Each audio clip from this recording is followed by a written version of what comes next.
Well, hello there, Battle Brothers, and welcome to another video, and welcome to another review video. Today, we are reviewing yet another installment of the Horus Heresy series. Oh yes, something that I have been consumed by for a considerable length of time already.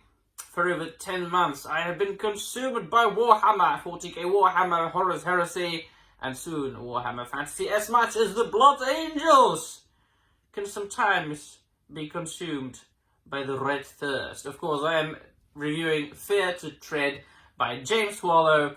The subtitle is The Angel Falls, and this might be one of the most badass heavy metal albums I have ever seen. Look at that cover. It's beautiful.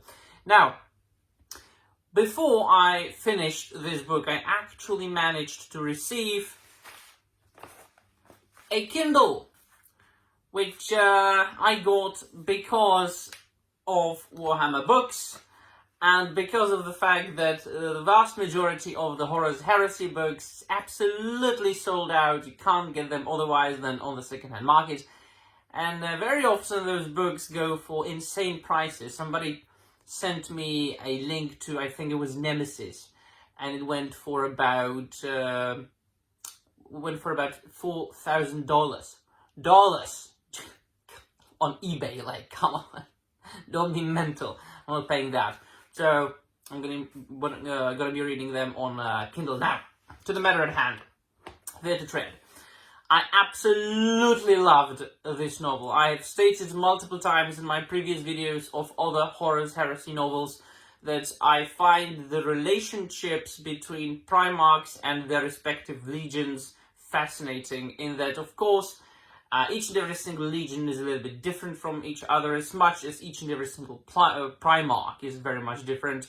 And of course, because the Astartes are really like gene continuation, gene sons of their respective Primarchs, they reflect their character traits, their personalities, their quirks, so on and so forth. And so there is a strong bond between them. There is an immensely strong bond between a Primarch and his Astartes. And before I read The Fear to Tread, which, once again, I have to say, I have only been into Warhammer for about 10 months, but throughout the 10 months, I have been able to read a considerable number of books and short stories, and delving into old codexes and things. Started collecting Joy Toy, in even painting miniatures. So it has been a very quick and very thunderous journey. But this is the first time I read a Blood Angels book. And of course, soon I'm going to get into the Blood Angels Omnibus, which I'm looking forward to reading very much. As well as some of the oldest Blood Angels novels published by the Black Library. So before that, I said that I think that I like the relationship between Horus and Luna Wolves the most, before they became traitors, when they were still the good guys. I just did love the chemistry between Horus and especially Mournival, his closest circle, his advisors. And then I read about Sanguinius and how he feels about his sons, and how his sons feel about Sanguinius, and how noble and honorable and loyal and gentle, but at the same time extremely powerful, mighty and strong Sanguinius is. And that he really embodies some of the best best positive character traits of all the Primarchs. Besides his beautiful long blonde hair, of course.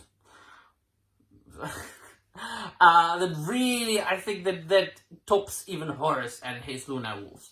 He has got the strength of Leman Russ. He has got the intelligence of Robert Guillemont. He has got the faithfulness and the loyalty of Rogaldorn. He has got the, let us say, gentle touch of Fulgrim, although he didn't go traitor, and he didn't become a creepy, spoiled, icky little bastard. So yeah, I really do enjoy that. I do enjoy the character of Raldoron. I hope there are more novels about the first captain of the Blood Angels from that era. And of course, then this is all set at about, the time of the beginning of Horus Heresy.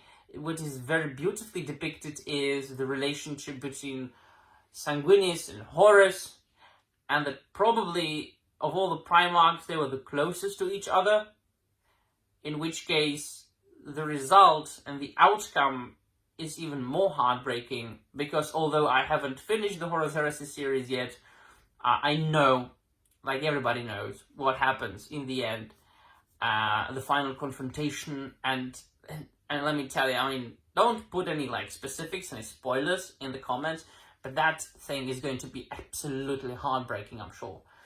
And so reading about Sanguinius and how affected he was by Horus's heresy when he found out. And then, of course, we are getting to know about not the curse, the gene error inside of the, the Sanguinius's gene stock, inside the Astartes, the black rage, the red thirst, the fact that it can happen to any of them, to any of the Blood Angels, that they will go just absolutely insane and bloodthirsty. They will go berserk more than Space Wolves, which might even be comparable to when the inner beast of a Space Wolf takes over and they become the Wolfen. They lose their minds and they attack their allies and their friends and their fellow battle brothers, which is even beautifully depicted in this book. It is also a source of an extraordinary depiction of how awful the warp is and how absolutely demonic and hellish the creatures from the warp are. It was, I think, from what I can remember, because I have read a lot of the Horus Heresy books already, although I am not reading them in the chronological order of how they came out. They are not written that way anyway. They jump from, one place to another, from one time frame to another. Of all the books that I've read, I think, it depicted the hellish, really like the almost biblical hellish nature of the warp the most. Of the warp being demonstrated in the material world. Of course, warp monsters and warp demons don't really have any form in the warp, but they need to take physical form if they want to manifest in our physical reality. And so, all those things combined will tell you a lot about Horus Heresy, about the Blood Angels, about Sanguinius, about all kinds of things that you might have been wondering about while reading the Horus Heresy, or that you wanted more information about. And of course, this happens after Nicaea, so it deals a lot with the Psychers, with the librarians inside the Legion, or all the legions. And so it delves a lot into that. It's Psychers, librarians are they play a very important part in the story. I don't want to spoil much, but it was one of the best Horus Heresy novels that I've read so far. Easy. Very easily. So yeah, let me know in the comments down below what you think, my dear friends. Have you read Fear to Tread? What do you think about it? What's your favorite Horus Heresy book, if that's even possible? I don't think it's possible to pick one, but anyway, try. Alright, that'll be all. Thank you very much for watching, and remember, the Emperor protects.